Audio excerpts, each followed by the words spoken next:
नया तकिया बिछावना नया चोली के खोली तू बनवला खेलवना जा नाश कर देला हमर नया नया गवाना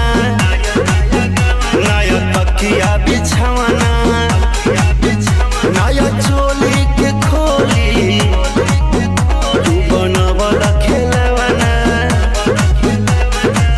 नया नुहर जानी बनी एक चोर राजा एलो कमर बड़ तोड़ रजतनी जाई न बहरिया